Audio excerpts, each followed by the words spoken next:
Konnichiwa. Welcome back to Kawaii Sensei no Nihongo. Genki desu ka? Today, I'd like to review the first 5 hiragana characters and introduce the next 5 hiragana characters. Are you ready?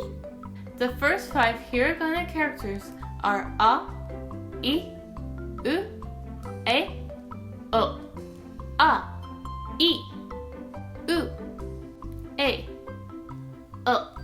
よくできました. So the next 5 hiragana characters are ka, ki, ku, ke, ko. Ka, ki, ku, ke, ko. You did very well today. Don't forget to like, comment, share, subscribe, and hit that notification bell. You know, the one that reminds you when the next video comes out. And please watch the vocabulary lesson. You are well on your way to learning Nihongo. Until next time, mata ne! Bye bye!